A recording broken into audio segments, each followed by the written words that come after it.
안녕하십니까. 평소 지진이 거의 발생하지 않는 뉴욕시에 어제 새벽 시간에 소규모 지진이 발생해서요, 건물이 흔들리면서 그 인근 주민들은 이를 폭발로 오인한 그런 신고가 잇따라서 소동이 빚어졌습니다. 지질조사국에 따르면 어제 새벽 5시 45분 현재 시간이죠. 뉴욕시 퀸즈 아스토리아 지역에서 이쪽에 사시는 우리 한국 분들도 적지 않은데요.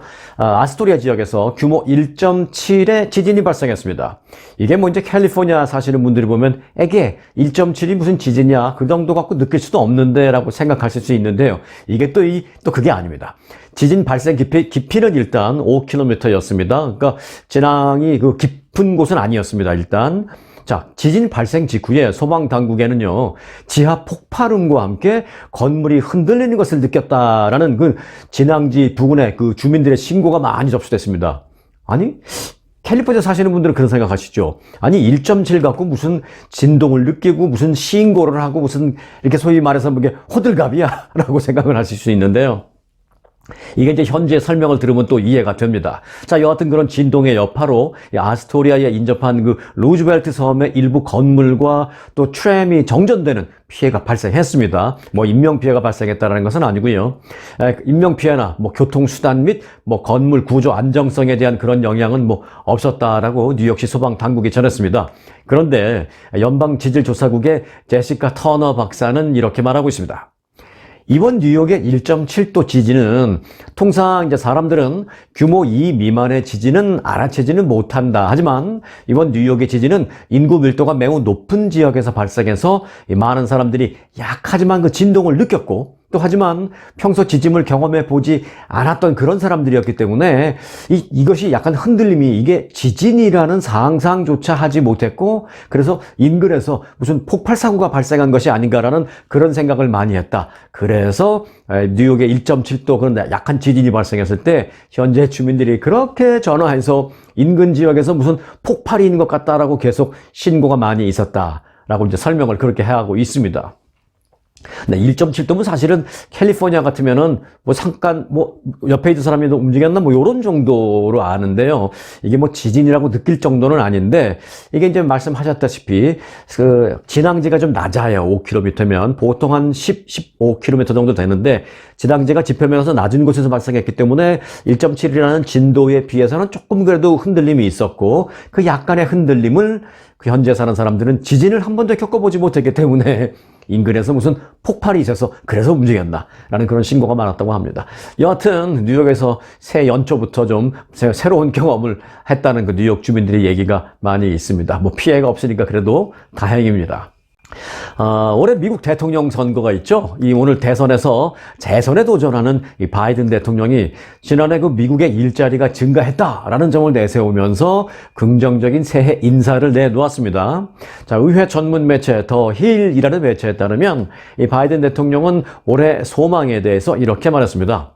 모두가 건강하고 행복하고 안전한 새해가 되기를 바란다 라고 밝혔습니다. 뭐 일반적으로 뭐 누구나 할 수 있는 새해 덕담과 거의 뭐 비슷하죠. 바이든 대통령은 그러나 그것을 넘어서 나는 그들이 우리가 다른 어떤 국가보다도 세계를 이끌 더 나은 위치에 있다는 것을 알기를 바란다. 여기서 말하는데 그들이라는 것은 미국인들을 말하는 거죠. 그런 세계를 이끌 위치에 있다라는 것을 알기를 바란다라면서 우리가, 즉 아메리카, 미국이 돌아오고 있다. 드디어 라고 강조를 했습니다. 바이든 대통령의 새해 메시지는 방송인 라이언 시크레스트가 진행하는 ABC 방송의 새해맞이 프로그램 디 클라크의 New Year Rockin' Eve라는 프로그램에서 이제 녹화 인터뷰를 통해서 공개된 것입니다. 이 바이든 대통령은 지난해 기억에 남는 일이 있습니까? 라는 질문에는요, 사람들이 이제 생계를 꾸밀 수 있는 위치에 있게 됐고 경제가 좀 나아졌다는 것을 좀 자랑하는 거죠. 그리고 이제 그들이 1,400만 개가 넘는 일자리를 만들었다라는 것이다. 그게 기억이 남는다라고 답변을 했습니다. 이 바이든 대통령은 또 나는 정말 기분이 좋습니다. 미국인들이 이제 일어섰기 때문입니다. 미국인들은 팬데믹으로 어려운 시기를 겪었다. 하지만 이제 우리는 다시 돌아오고 있습니다. 그들이 돌아왔습니다. 여기서 말하는데 그들은 아메리칸, 미국인들을 말하는 것입니다. 라고 이렇게 말을 했습니다. 바이든 대통령은 또 이 취재진이 신년의 결심이 어떤 것입니까? 라고 이제 묻자 내년에 내가 다시 돌아오는 것이다 라고 말했습니다. 쉽게 말하면 올 연말 대통령 선거에서 내가 다시 당선되는 겁니다 라는 그 얘기죠. 네. 그것이 이제 올해 가장 큰 새해 결심이다라고 바이든 대통령은 밝혔습니다. 내가 다시 당선되는 것보다도 이 미국이 더 위대해지고 더 잘 살게 되고 모든 국민 개개인이 행복해지고 조금 더 경제적으로 나아지고 옛날에 노무현 대통령이 그랬나요? 살림살이가 좀 더 나아지고 그런 결심을 했었으면 어떤가라는 생각이 드는데 여하튼 재선이 목표다라고 바이든 대통령은 말했습니다. 이번 인터뷰는 바이든 대통령의 그 연말 연시를 맞아서 지난달 26일부터 어제까지 미국령인 버진 아일랜드 세인트 크루아 섬에서 가족들과 함께 휴가를 함께하고 있는 이때는 이렇게 휴가를 함께하고 있는 가운데 이루어진 것입니다. 이 바이든 대통령의 이번 휴가는요 크리스마스 이후부터 새해까지 쭉 이어지는 그 연말 휴가 기간의 통상적인 휴식입니다만은 대선을 앞두고 공화당은 이에 대해서 비판을 쏟아내고 있습니다. 특히 이제 연말을 맞아서 미국과 멕시코의 그 국경지대에 몰려드는 그 난민 문제에 사회적인 관심이 다시 크게 고조되는 그런 상황과 연계해서 공화당은 지금 이렇게 연말연시라고 남들처럼 뭐 일반 평범한 직장인들처럼 이렇게 휴가 보낼 때입니까 당신이? 하면서 이 바이든 대통령에게 비난의 화살을 보내고 있는 그런 상황입니다. 바이든 대통령은 그동안 이 미국 멕시코 국경 상황에 대한 그 대처를 두고 보수 진영으로부터 계속 비판을 받아오고 있죠. 지난달에 나온 한 여론조사를 보니까요. 이민 문제 대응과 관련해서 바이든 대통령의 지지율이 전달보다 8%포인트 또 떨어진 것으로 나타났습니다. 다른 것도 그렇습니다만 이 이민 문제와 관련해서는 바이든 대통령의 지지율이 그 분야에서는 아주 안 좋은 것만은 사실입니다. 자, NBC 방송에 따르면 지난해 11월 말 기준 이 바이든 대통령의 지지율은 40%로 집권 이후에 가장 낮은 수준에 머물렀습니다. 이는 그 40%라는 것은 같은 시기, 즉 이제 집권 마지막 한 1년 정도밖에 남지 않은 그런 시기의 역대 대통령 가운데 최하위의 지지율이 바로 이 40%라는 지지율입니다. 바이든 대통령이 재선이 되는 것이 나의 신년 목표입니다라고 말했는데 지금 여러 가지 수치만 놓고 보면 그 신년 목표가 좀 달성하기가 쉽지는 않아 보인다. 이렇게 생각되고 있습니다. 네, 새해 첫날 캐나다에서는요, 곳곳에서 영하의 겨울 물속에 뛰어드는 북극곰 수영대회가 열려서 새 출발을 축하하고 성공을 기원하는 그런 행사가 있었습니다.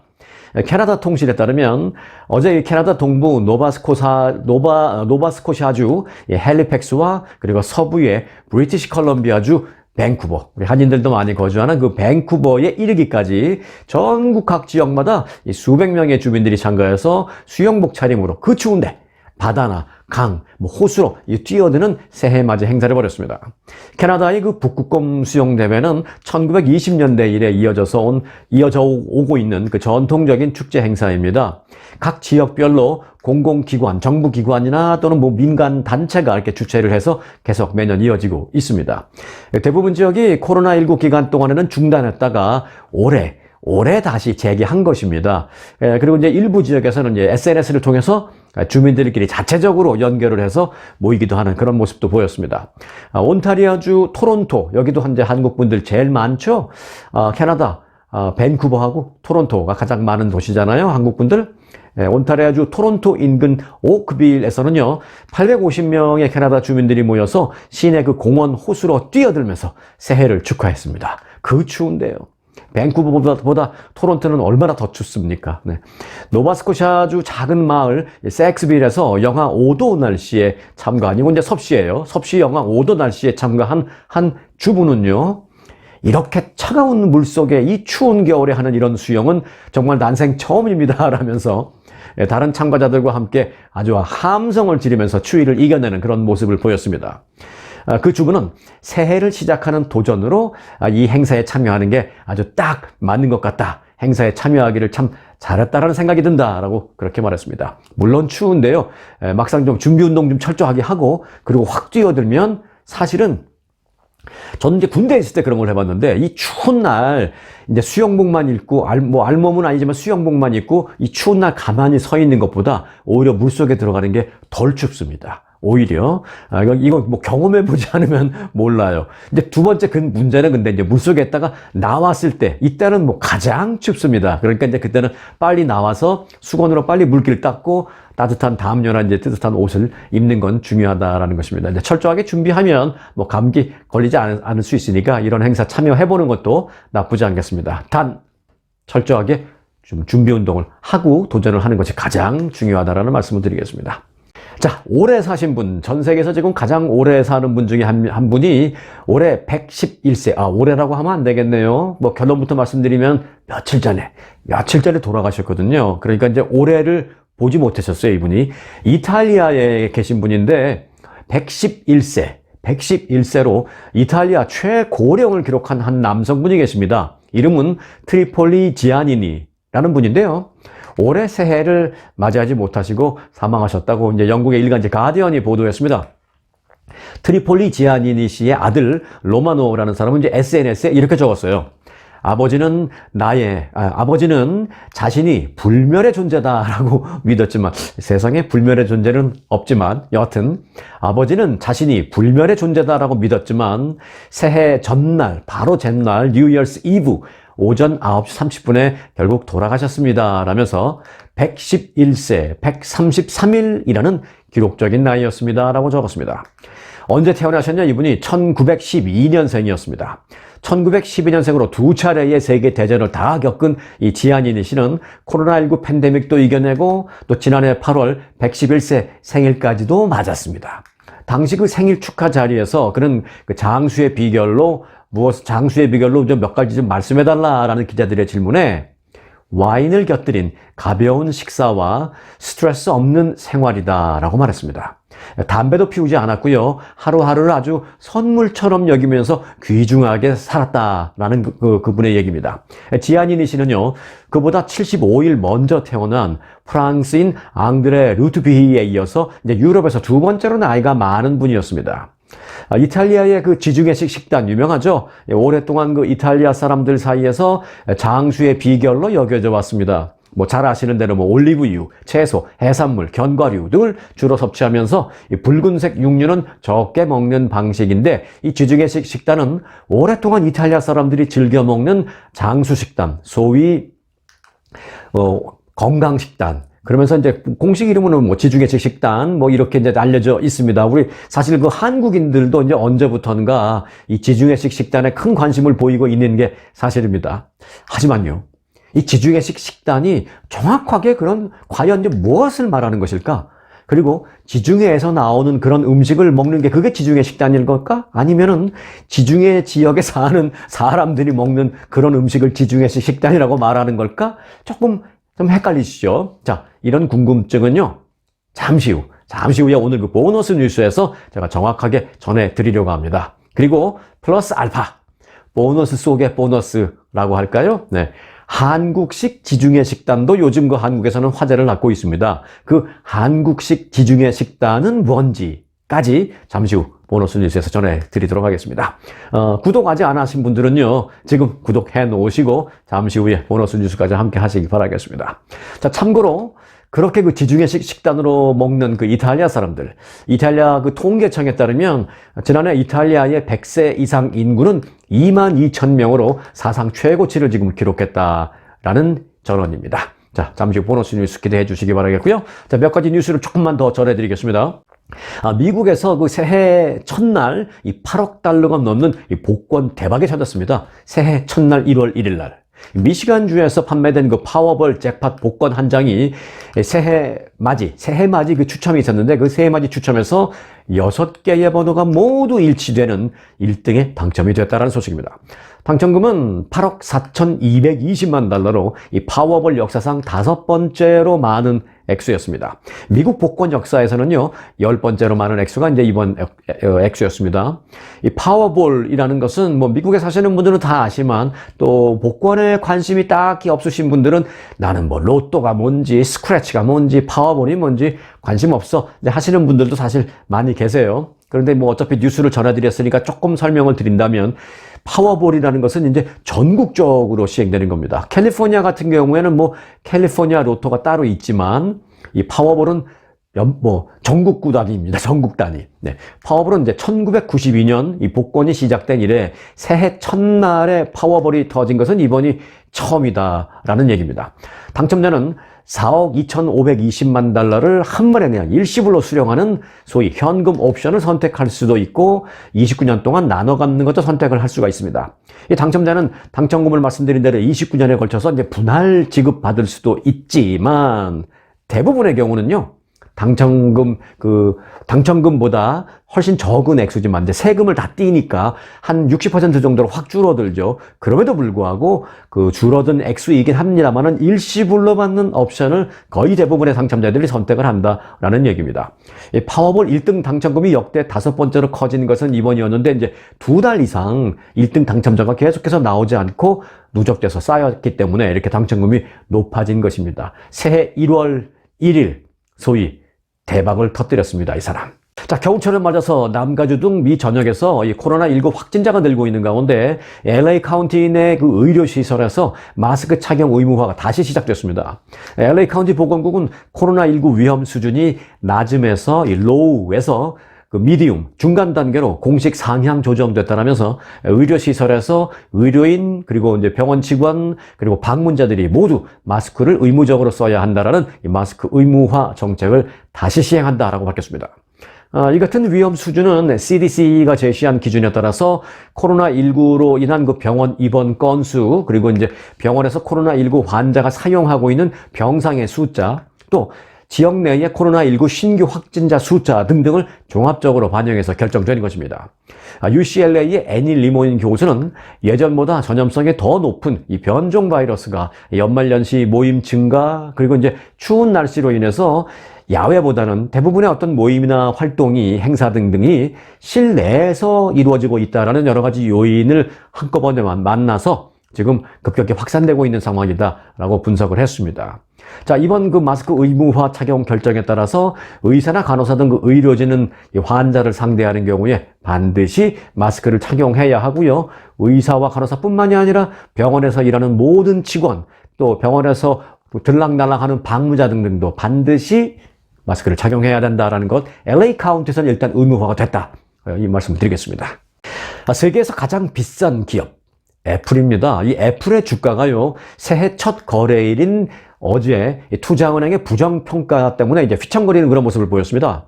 새해 첫 거래일 기준 뉴욕 증시에서 애플 주가는 전 거래일보다 무려 3.66%가 하락한 185.48달러, 그러니까 185달러 48센트에 거래가 됐습니다. 하루에 3.66%가 떨어지는 것은 일반적인 하락이라는 표현보다는 급락이라는 표현이 가능할 정도로 사실 하루에 하락하는 폭치고는 상당히 큰 겁니다. 자, 애플 주가는 지난달 중순 이후에 3주 만에 최저 수준으로 시가총액도 이제 3조 달러에서 상당히 많이 멀어지고 말았습니다. 이번 애플의 주가 하락은 영국의 투자은행인 바클레이스의 부정적인 평가 때문에 발생한 것으로 보입니다. 이 바클레이스는 그 보고서를 통해서 최근 애플에 대한 투자 등급을 비중 축소, 즉 언더웨이트로 하고 목표 주가를 기존 161달러에서 160달러로 또 1달러 내리는 그런 보고서를 발표한 바 있습니다.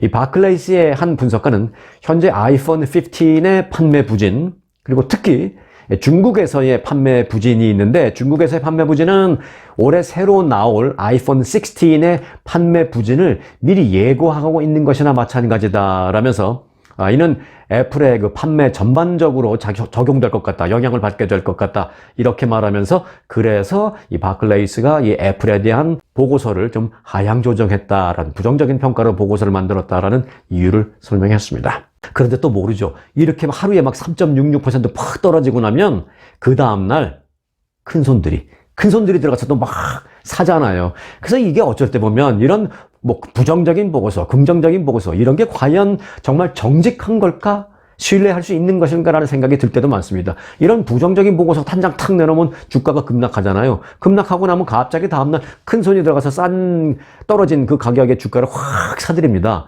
그리고 나면 매도가 일어나죠. 매도가 많이 일어나면 그 다음에 발생하는 현상이 뭡니까? 가격이 반등하죠. 올라가죠. 올라가면 또 그때 팔아버리죠. 그럼 나중에 뒷북치는 개미들만 손해보는 겁니다. 그러니까 이런 뉴스는요, 여러분들이 그런 차원에서 잘 이해하시기 바라겠습니다.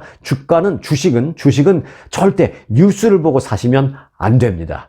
오히려 뉴스를 보고 팔아라 이런 얘기도 있는데 그렇게까지는 제가 말씀 안 드리겠습니다만은 절대 뉴스를 보고 사고 파는 걸 결정하셔서는 절대 안 된다. 이렇게 말씀을 드리고 싶습니다. 주식에 있어서는 그렇습니다. 자, 이런 가운데요, 이 챗 GPT 개발사 오픈 AI라는 회사가 있죠. 그 오픈 AI의 지난해 연간 매출은 16억 달러를 돌파했다. 아주 큰 성장을 이뤘다라고 IT 매체 The Information이 보도했습니다. 이는 2022년 연간 매출은 2,800만 달러밖에 안 되는 거에 비해서 무려 1년 만에 57배에 해당하는 어마어마한 수치로 월 평균 매출이 1억 3,300만 달러에 달하는 것으로 보입니다. 이 오픈 AI라는 회사는 지난해 10월 중순 연간 매출을 13억 달러로 예상한 바 있는데 2개월 반 만에 이 예상치를 확 넘어서 20% 이상 증가한 그런 매출을 보였습니다. 지난해 11월 오픈 AI라는 그 회사에서는요, 무슨 일이 있었어요? 아주 내홍이 심했잖아요. 샘 올트먼이라는 CEO가 이사회에 의해서 쫓겨났었습니다. 그런데 또 웃기는 거는 쫓겨난 지 5일 만에 다시 복귀했습니다. 이런 어떤 심각한 혼란, 내홍이 발생했음에도 불구하고 이 오픈 AI라는 회사의 매출은 이렇게 엄청나게 늘어났다라는 점에서 앞으로 이 챗 GPT의 상승세를 엿볼 수 있는 그런 대목입니다. 앞으로는 AI의 시대다, 챗 GPT의 시대다, 그렇게 말씀을 드릴 수 있겠습니다. 네, 전기차 업체 테슬라가 지난해 2023년 한 해 동안 이 전년보다 38%가 늘어난 181만 대의 차량을 판매한 것으로 집계되었습니다. 테슬라는 앞서 제시한 그 연간 목표치는 초과 달성을 했습니다만은 이제 4분기 판매량이 그게 문제였어요. 이제 4분기 판매량이 중국의 전기차 업체 비아디라고 있습니다. 비아디. 미국에서 이제 표기할 때 BYD로 표기를 하는데요. 중국의 전기차 업체 비아디에 따라잡히면서 글로벌 전기차 판매 1위 자리를 비아디에게 내줬습니다. 테슬라는 2023년 4분기, 지난해 4분기에 테슬라 차량 48만 4,507대를 판매했다고 밝혔습니다.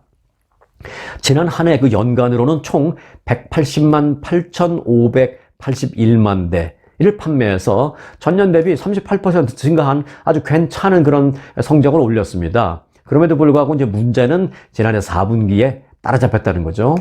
한편 지난해 4분기 순수 전기차 판매에서는요, 중국의 그 비아디라는 회사가 처음으로 테슬라를 추월한 것으로 기록이 되었습니다.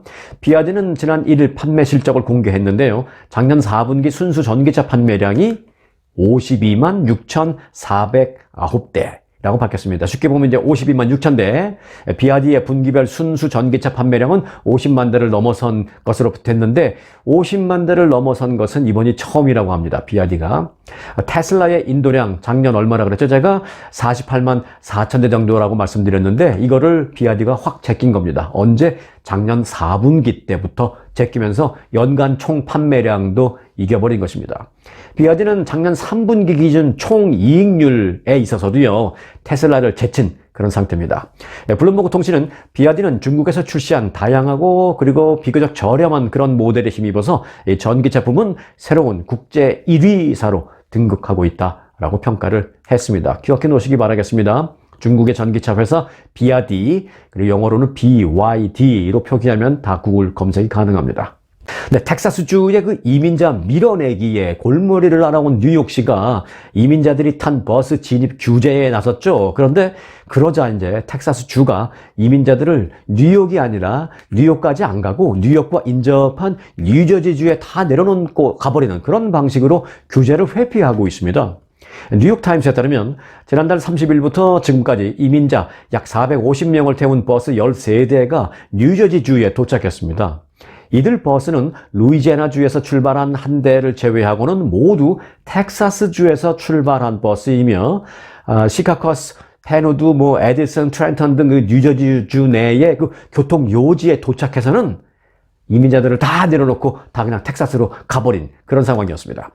이처럼 뉴저지로 오는 이민자 버스가 급증한 것은 뉴욕시가 최근 내놓은 그 이민자 버스 규제 조치 때문에 그 조치를 좀 우회하기 위한 것으로 보이고 있습니다. 지리적인 우회도 물론 맞습니다만은 어떤 규제 조치에 대한 우회, 이런 것으로도 해석할 수 있습니다. 앞서 지난달 27일 그 민주당 소속의 에릭 애담스 뉴욕시장은 이민자들을 태운 버스의 도착 시간과 장소 등을 규제하는 행정명령을 발표했죠. 이에 따르면 전세버스 회사들은 이민자를 태운 버스가 뉴욕시에 도착하기 무려 32시간 전에 일정을 미리 뉴욕시에 통보해야 합니다. 32시간 전에. 그리고 하차 시간과 하차 장소도 정해져 있습니다. 주중 낮 12시 이전까지 도착을 해야 되는데 장소도 뉴욕시가 정한 특정 장소에만 승인된 곳에 특정 장소에만 내려놓을 수 있는 그런 규제가 제한되고 있습니다. 그러자 결국 텍사스주에서는 그러면은 돌아 뉴욕으로 가지 마 하면서 결국 텍사스에서 출발한 이민자 이송 버스가 뉴욕까지 들어가지 않고 인근 뉴저지주에서 슬그머니 확 다 내려놓고 그냥 가버리고 있는 그런 실정이다. 라는 것입니다. 뛰는 누구 위에 나는 누구 있다고 하더니 좀 자꾸 이민자 실은 버스를 이리 보내고 저리 보내고 참 안타까운 상황입니다. 사람이 무슨 물건도 아닌데요. 불법 입국으로 넘어오니까 그들을 다 버스에 태워서 다른 동네에다 갔다가 떨어뜨려 놓고 가버리고, 얼마 전에 전해드렸죠. 버스를 자꾸 규제하니까 시카고에서 아예 전세기를 동원해서 그 불법 이민자들을 전세기 비행기에다 다 태워서 비행기로 가서 내려버리는, 텍사스에서 시카고로 그렇게 내려버리는 그런 방법도 있었다라고 참 정말 서글픈 그런 현실임을 부인할 수가 없는 상황입니다. 자, 이어서 앞서 예고해드렸죠. 보너스 뉴스 전해드리겠습니다. 오늘 보너스 뉴스의 제목은요, 예고해드린 대로 한국식 지중해 식단입니다. 조금 더 풀어드리면 한국식 지중해 식단으로 장수합시다 라고 말씀드릴 수 있습니다. 자, 지중해 식단이란 뭘까요? 용어 그대로 지중해 연안지역, 즉 이제 키프로스, 크로아티아, 스페인, 그리스, 이탈리아, 모로코, 포르투갈까지 그 등지의 그 식단을 일컫는 말로 일반적으로 볼 수 있는데요. 우선 그 지중해식 식단은요, 쉽게 말하면 이런 거죠. 식물성 식품, 그리고 올리브유, 생선, 견과류 이런 것들을 섭취를 더 강조하고 있고, 붉은색 고기와 가공식품을 제한하는 그런 식사법입니다. 이건 어찌 보면 꼭 지중해 식단이라고 하지 않더라도 일반적으로 우리가 생각할 수 있는 건강 식단이긴 하죠. 자, 일단 이 같은 음식 습관은 혈관 건강을 돕고 당뇨병의 발생 위험을 줄여주고 또 콜레스테롤과 중성지방 수치도 낮춰준다는 연구 결과가 있는 건 이건 사실입니다. 일단 구체적인 권장식품을 좀 말씀드려 볼까요? 자, 우선 그 채소를 본다면요. 대부분의 채소가 다 좋긴 하지만 예를 들면 지중해 식단을 정리해 놓은 보고서에는, 논문에는 이렇게 되어 있습니다. 채소의 경우에는 아리초크, 브로콜리, 케일, 양배추, 시금치, 당근, 샐러리, 오이, 피망, 감자, 고구마, 그리고 토마토 앤 호박. 자, 그리고 과일로 가볼까요? 웬만한 과일 다 좋지만 일단 규정은 이렇게 되어 있습니다. 사과, 멜론, 살구, 딸기, 무화과, 오렌지, 복숭아, 포도, 배, 대추, 그리고 석류 쪽이 좋다고 합니다. 자, 그리고 통곡물 당연히 좋은 거로 되어 있죠. 지중해 식단 논문에 이렇게 규정되어 있습니다. 통곡물의 경우는 보리, 메밀, 옥수수, 귀리, 호밀, 그 다음에 이제 통밀 이렇게 되어 있습니다. 자, 그리고 이제 견과류도 아주 중요한데요. 견과류의 경우는 알몬드 좋습니다. 알몬드. 그런데 이제 일반적인 땅콩은 그렇게 좋지는 않다고 해요. 일반적인 땅콩, 견과류라고 땅콩. 저도 사실 땅콩 좋아하는데, 그 일반적인 그런 피넛, 땅콩은 그렇게 건강에 큰 도움은 안 되고, 건강에 제일 좋은 게 이제 알몬드, 그리고 피스타치오 넛, 이런 거. 그 다음에 이제 호두, 캐슈, 그리고 해바라기씨, 호박씨, 헤이즐넛, 그리고 이제 올리브 등입니다. 그리고 이제 콩 종류도 좋은 게 많은데요. 콩류 같은 경우에는요, 병아리콩, 카넬리콩, 신장콩, 렌틸콩, 완두콩. 요즘은 그 렌틸콩 인기가 많죠. 자, 그리고 이제 생선과 해산물을 잠깐 볼까요? 조개 좋고, 게, 청어, 롭스터, 그리고 고등어.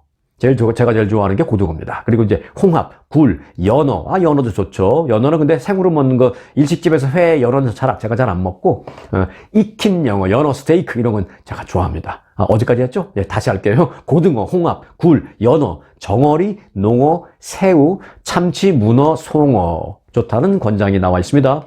그리고 이제 허브, 이제 미국에서는 이제 herб라고 하는데 한국에서는 이제 허브라고 하는데, 어떤 분들은 제가 이제 한국식으로 발음하면 미국에 사신 분들은 아니 미국에서 왜 자꾸 그런 식으로 하냐고 오히려 못 알아듣겠습니다 하는 분이 계시고, 또 이제 미국식 발음으로 하면 한국에서는 아이고 너무 혀 꼴리네, 혀를 돌리네, 너무 굴리네, 뭐 이런 말씀하셔서 이런 용어가 나올 때마다 아주 괴롭습니다. 그래서 이제 가끔 두 가지를 말씀을 드리는데, 한국식 표현으로는 허브, 미국식 표현으로는 herb. 비슷한 거면 제가 이런 말 안 하는데 너무 다르면 제가 말씀드려요. 자, 이 경우에는 뭐가 있냐면 이것도 말씀드려야 되겠네. 한국식으로 표현하면 바질, 미국식으로 표현하면 베이즐. 예, 이겁니다. 자, 똑같은 거예요. 바질이나 베이즐. 그 다음에 마늘, 라벤더, 로즈메리, 세이지, 민트, 오레가노, 파슬리, 후추, 계피 등이 권장되고 있습니다. 자, 반면에 멀리 해야 하는 음식도 있습니다. 자, 가장 대표적인 게 이제 정제 곡물로 만든 식품들입니다. 예를 들어서 흰빵, 다 아시죠? 이제 별로 안 좋은 거. 그리고 우리가 매일 먹는 흰쌀. 이건 이제 그래서 이제 좀 연세 있는 분들은 어느 순간 흰쌀밥 안 드시고 이제 뭐 잡곡밥 드시고 뭐 이제 현미밥 드시고 이제 하시잖아요. 일단 흰쌀밥이 사실은 그렇게 몸에 좋지 않다라는 것 기억해 주시고요. 제일 안 좋은 이유는 중에 하나가 이제 당 때문에 그렇죠. 그리고 이제 안 좋은 게 포테이토 칩, 그리고 크래커 등등입니다. 이건 뭐 당연히 다 아실 겁니다. 그리고 이제 트랜스 지방이 안 좋은데, 예를 들면 이런 거죠. 마가린, 한국에서 보면 뭐 버터, 바다, 그리고 가공된 치즈 등, 또는 이제 마가린이 첨가된 식품들입니다. 그리고 이제 설탕 첨가된 식품도 안 좋습니다. 예를 들어서 뭐 소다 등의 음료수라든지 또는 아이스크림 등등입니다. 또 정제된 기름도 안 좋은데요. 이 한국식 표현으로 정제된이라는 표현을 쓰니까 뭔가 굉장히 좋게 무슨 필터링이 된 것으로 오해할 수 있지만, 저는 그래서 정제된이라는 표현보다는 이렇게 표현을 쓰고 싶습니다. 가공된. 네, 그걸로 바꿀게요. 네, 가공된 기름. 예를 들어서 뭐 카놀라 오일, 그리고 면실유, 포도씨유, 해바라기 씨유 등이 가능하면 권장되지 않는 그런 오일 종류입니다. 자, 지금까지 많은 음식을 제가 나열을 해드렸습니다만, 문제는 많은 사람들이 지중해식이라는 그 단어에 발목이 잡혀 있다는 점입니다. 대부분 그 지중해 연안 지역의 사람들이 먹는 것처럼 우리도 먹어야 한다라고 생각하고 있는 것이죠. 지중해식 식단의 예를 찾아보면 뭐 호두를 곁들인 비트 샐러드랄까, 뭐 채소 스튜, 또 해산물 리조또, 호밀빵 토스트, 올리브유 드레싱을 얹은 그릭 샐러드 등을 제안하는데요. 평범한 우리 한국인의 밥상을 과연 매일 몇 끼를 이런 음식들로 완벽하게 대체해서 먹는 것이, 또 그렇게 살아가는 것이 우리가 가능할까요? 이와 관련해서 한국연세대학교 신천 세브란스 병원의 이지원 교수가 아주 훌륭한 조언을 내놓았습니다. 자, 이 교수는요, 지중해식 식단의 개념을 우리 한국 사람들에게 맞게 정리하는 게 필요하다라면서 다음에 몇 가지의 내용을 밝혔습니다. 자, 우선 첫째, 지방을 많이 섭취하되 나쁜 포화지방과 트랜스지방은 피하고 좋은 지방을 먹는 것이 중요하다라는 것입니다. 이 좋은 지방이라는 것은 이제 대표적으로 올리브 오일 같은 거죠. 자, 그리고 둘째, 탄수화물은 먹되 단순 당으로 만들어진 것은 피하는 것이 좋습니다라고 하면서 이제 대표적으로 꼽은 게 흰빵, 흰쌀밥을 꼽았습니다. 피해야 될 것.